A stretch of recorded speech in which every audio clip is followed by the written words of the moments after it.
राष्ट्रवादी काँग्रेस पार्टीच्या निर्धार मेळाव्याचे आयोजन पुरंदरमधील आचार्य यात्रे येथे करण्यात आले होते। यावेळी महिला प्रदेशाध्यक्ष रुपालीताई चाकणकर देखील उपस्थित होत्या। ताई, एकंदरीत जे निर्धार मेळाव्याचे आयोजन करण्यात आले होते यामध्ये राष्ट्रवादीच्या दिगंबर दुर्गाडे यांच्या जागेची मागणी केलेली आहे, काय सांगा? महाराष्ट्रामध्ये राज्याचे उपमुख्यमंत्री आदरणीय दादांच्या नेतृत्वाखाली कार्यकर्ते फार जोमाने काम करतात। दादांनी 10व्यांदा अर्थसंकल्प मांडला आणि महाराष्ट्राला आणि महाराष्ट्राच्या जनतेला भरभरून योगदान दिलं। यामध्ये जे सर्वाधिक कोणाला दिलं असेल ते आमच्या महिला भगिनींना दिलं। त्याचबरोबर शेतकरी, कष्टकरी, कामगार, युवक, युवती या सगळ्यांबरोबरच मातृत्व आणि मातृशक्तीला भरभरून देत असताना आपण हा सगळा उत्साह पाहतोय। या निर्धार मेळाव्यामध्ये जितक्या संख्येने पुरुष उपस्थित होते तितक्या संख्येने महिला भगिनी देखील उपस्थित होत्या।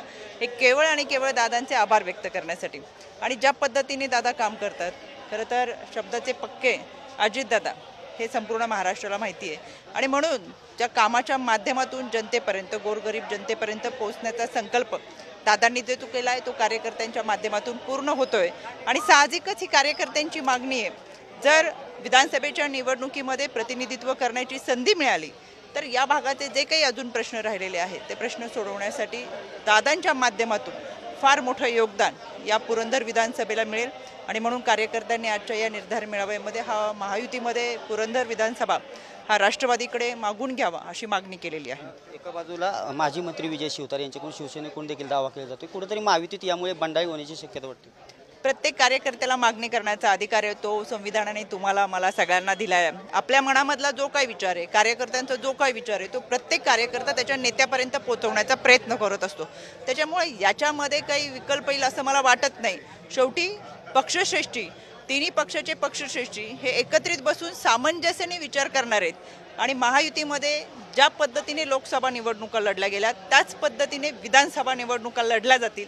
त्याच्यामुळे कुठेही वितुष्ट येणार नाही, सामंजस्याने जागा वाटप होईल आणि त्या पद्धतीचे निर्णय पक्षश्रेष्ठी घेतील। पक्षश्रेष्ठीने घेतलेले निर्णय कार्यकर्ते म्हणून आम्हाला मान्य असतील।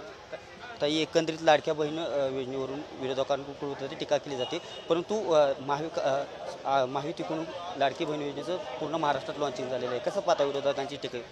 यामध्ये ज्या दिवशी आदरणीय दादांनी अर्थसंकल्प मांडताना लाडकी बहीण योजना मांडली तेव्हापासून विरोधकांच्या पोटामध्ये गोळा आलाय।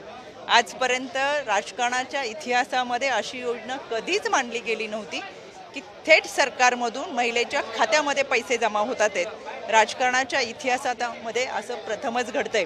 त्याच्यामुळे साहजिकच आहे, लाडकी बहीण योजना असेल, लेक लाडकी असेल, पिंक रिक्षा योजना असेल, लखपती दिदी असेल, बचत गटांचं अनुदान असेल, मुलींची मोफत शिक्षण असतील, शेतकऱ्यांची वीज माफी असेल, युवकांना रोजगार असतील, इतकं सगळं भरभरून महाराष्ट्राच्या जनतेला दादांनी महायुती सरकारने दिलेलं आहे। त्याच्यामुळे साहजिकच आहे विरोधकांना या सगळ्या गोष्टींचा त्रास होतो। म्हणून पहिल्या दिवसापासून लाडकी बहीण योजनेचं नाव घेतल्याशिवाय त्यांचं कोणाचंही भाषण पूर्ण होत नाही। याचाच अर्थ आम्ही व्यवस्थित योग्य निर्णय घेऊन योग्य मार्गावरती चाललेलो आहोत असं आम्हाला वाटतं। बारामतीच्या खासदार सुप्रिया सुळे वेळोवेळी लाडक्या बहीण योजना टीका करतात की महाराष्ट्र आधी सुरक्षित करा, नंतर लाडक्या बहीण, आधी सुरक्षा गरजेची।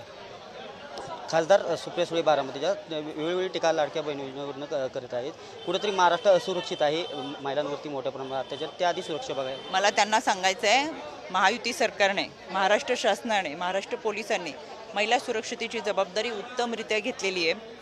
उरणची घटना घडली, कोपरखैरेने घडले, नावाशेवा घडला, या सगळ्या घटनांमध्ये स्वतः मी होते। राज्य महिला आयोगाचे अध्यक्ष म्हणून फास्ट ट्रॅक चार्जशीट सबमिट करून सबळ पुरावे सादर करावे, या सगळ्यांमध्ये आरोपीला कठोर शिक्षा व्हावी यासाठी आम्ही पाठपुरावा करतोय।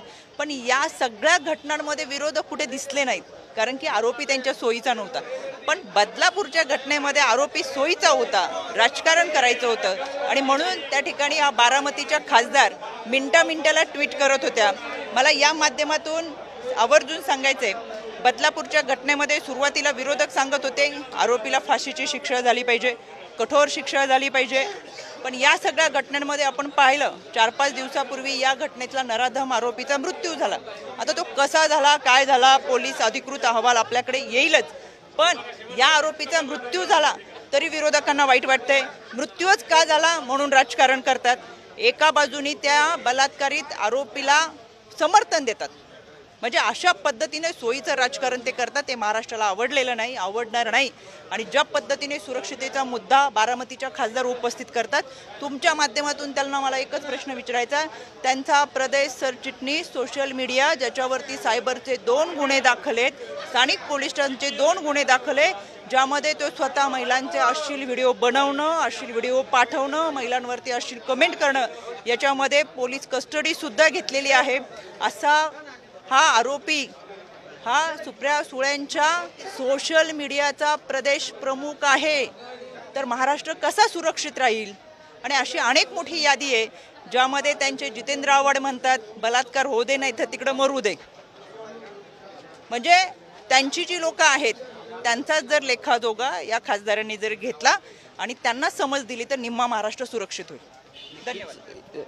महाविकास आघाडीचा विरोध असला तरी मोठ्या प्रमाणात लाडकी बहीण योजना महिलांमध्ये चांगल्या प्रकारे पोहोचली आहे. त्यामुळे नक्कीच महाराष्ट्रात जी परिस्थिती आहे ती महायुतीसाठी चांगली आहे असं रुपालीताई चाकणकर यांनी सांगितलेलं. कॅमेरा पर्सन सुशांत राऊत समिती दीपक कापरे, TV9 मराठी, पुरंदर.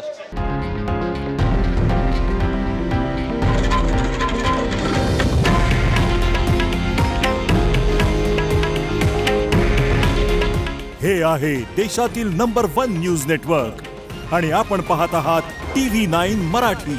काळजी तुमची, हित महाराष्ट्राचं.